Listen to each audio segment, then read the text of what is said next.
I'm taking that drive to the roof. You could either be attached to it or not. It's your choice, Zhao. All right. So what's the plan? The movie Skyscraper is an action-packed romp, and in the movie, Chin Han plays Zhao, the man who is responsible for the Pearl, that is the building, one of the most important characters in Skyscraper, and Chin Han is here with us right now. Hi. Hi, very nice to be here. Well, thanks for coming by our studio and telling us a little bit about your role in Skyscraper. This must be really exciting.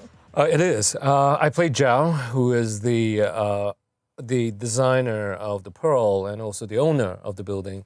He is this maverick technopreneur, billionaire in Hong Kong, and he has decided to build this eighth wonder of the world, basically, as this sentient building, which is self-sustaining. So it has these wind turbine engines, it has these solar panels, it's got all this stuff, it's got 30-story garden in it, opera house.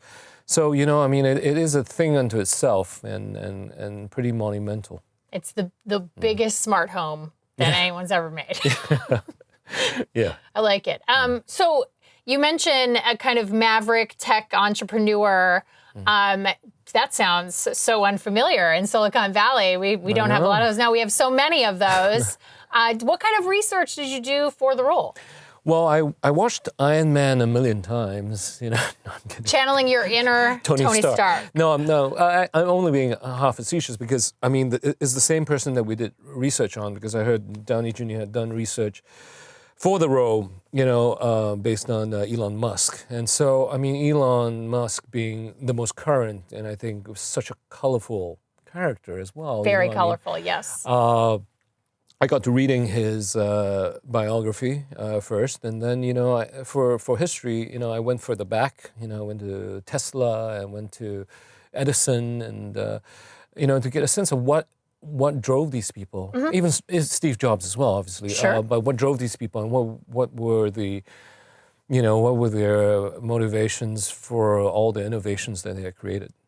That's really cool. I would imagine it was an interesting sort of journey to kind of piece together a lot of like what makes those men and women tick, which is pretty cool to bring that to Zhao. Yeah. So in the way of disaster movies, because obviously, unfortunately, the Pearl, it's not all fun and rainbows at the Pearl. It's bad things start happening, and I know that you are a little bit of a fan of disaster movies. Yeah.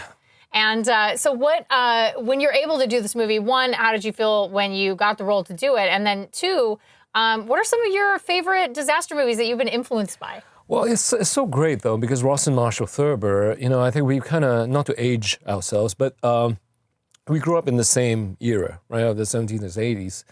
And so the movies that he loved, I mean, not only the disaster ones, but things like Raiders of the Lost Ark and Die Hard and Fugitive and Cliffhanger are the same movies that I loved. So reading it, I mean, it felt like an ode, you know, a Valentine to movies from that era. It was an easy, you know, it was an easy decision to say yes, and a very emphatic yes to Rawson in this movie.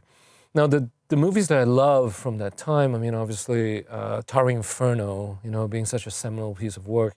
The Poseidon Adventure. Oh man, the Poseidon Adventure, I love it. Yeah, it was great. You know, Shelley Winters, who can forget her?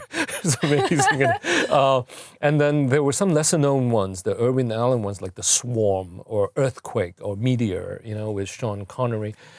I love all of that stuff. I mean, that was just terrific. That's really cool. And then now you are part of that history, which is really neat. That's really neat. So in the movie, we talked about how the Pearl is sort of this sentient building, obviously skyscraper. Do you, in the way of your role, did you see any parallels between sort of how tech companies today build their products and how in the movie we kind of have this tech product, really, it's its own tech product, how that building was built? Well, you know, I think everything starts with the best of intentions, right? I mean, making this a better world, I think. The Pearl to Zhao is basically, you know, his own little microcosm of the world at large. So, you know, it's this idea of what utopia would look like. And obviously, that becomes the fortress, the Fort Knox in the sky, which he calls it, becomes its prison. And I think that, that's, in Silicon Valley and with technology as well, we start with the best of intentions, like, with social media. They're meant to bring people together, they're allowing people miles apart to stay connected. But it has become this other thing, that no one has foreseen. And I think that, that kind of development, it pays to be mindful of what things can become. Sure. And then we'll see what the next step of this evolution of this technology is going to be. Yeah, it seems like there's a lot of parallels between the idealism of Zhao and this building and the Pearl and tech companies today, tech CEOs feeling very idealistic about how their products are going to be used without thinking of the potential consequences or how it could be turned against them. So I think that's really cool. And it's like very timely. I know one of the things that is really important to Skyscraper, the cast and crew of Skyscraper, is diversity and accuracy in diversity. And I'd love to hear a little bit about your thoughts on that process and being on a set where that was an important thing. Well, I mean, it is important. I think that it is obviously very current and, is something that people are talking about a lot, representation and diversity. But there's one other element that's actually very important as to why the accuracy and the all the cultural norms and nuances of the place that it's set in, which is Hong Kong, are there, because when you have such a big story, so epic in scope and you have this giant building and then you have the world's biggest movie star, Dwayne, the one thing you want to do with something so large is to ground it in reality. So that the audiences can then take that as a jumping off point and be invested in these characters because, that will enhance the movie-going experience that much more. So I think on the practical level, in terms of filmmaking and storytelling, it was an important decision. To have it be grounded in reality. You mentioned Hong Kong as the setting of the movie. And how do you feel the features and the design of the Pearl kind of played a role, or the setting played a role in the design of the building?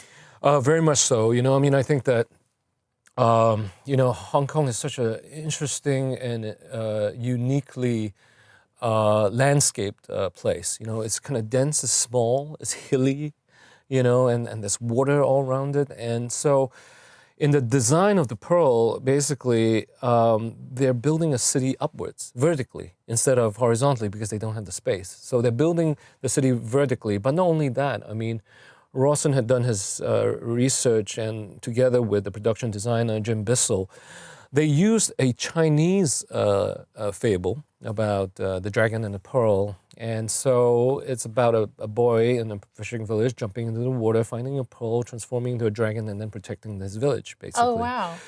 So it looks like a dragon, with a mouth and a pearl at the top of it and an eye. And so all of this, played into the design of the film, basically. That's really interesting. I didn't know that. That's so cool. That is really cool. Okay, so if the Pearl were a real place, where would you spend the most time? I would spend the most time at the spa. Same, totally same. Hot stones massage would be, is my favorite. Gotta get that nice clay room, take a nap. I get it. Oh, but as in the movie, you will see that that sphere is a magical place. It's got these holographic panels and projections and stuff. It's literally like a fun house, and I think that I would love to be in that space, and observe the landscape from 225 stories up. Yeah, definitely. Yeah. Okay, so very last question. I think it's always really important for people out there, especially in Western countries, to learn about new actors. Who do you feel is maybe an up-and-coming or the sort of rock of Asian cinema? Well, I I don't know about up and coming, but I mean, we have traveled with the press tour through Beijing and Hong Kong and New York, and I've seen the way people respond to him. They love him. There is something that he connects with. Dwayne connects with the audiences with all over the world, cross-culturally. And there's one other person that I've known and I've met who has that effect. And it's Jackie Chan, really. Yeah. Yeah. I mean, there's something about these two characters that are so accessible, and yet the things they do are so incredible. Yeah. Dwayne with his physical prowess way from the time of his wrestling days, and Jackie Chan, really. I mean, even if you went back to his older movies like Police Story or a Drunken Master, phenomenal stuff. And so I see a lot of parallels. I think those two actors are they're the legends of our time, really. I think their work ethic touches something in everybody. You see that, how hard they work all the time, and you're just like, if I work that hard, maybe I could do those incredible things. But then there's also something, like you said, that intangible magic where you see them on screen and it's just like, wow, maybe not. Maybe if I work really hard, I'll never be able to do that because that's incredible. But it is some kind of magic, which is really cool. It is, and I will, full disclosure, I think I don't think that any amount of time in the gym will get me to Dwayne's size. Really. I think I can agree with you there, and I think that's a great place to end our interview. Thank you so much for coming and talking to us. You guys can see Chin Han as Zhao in Skyscraper, and of course there's an up-and-coming actor called The Rock who's also in it as well that you can check out. Stay tuned to CNET.com for all of our entertainment coverage. Be good humans. If you enjoyed this week's show, you can check out last week's show over here. And of course, if you are interested in more stream economy content, we got you with bonus content right here. Be good streamers.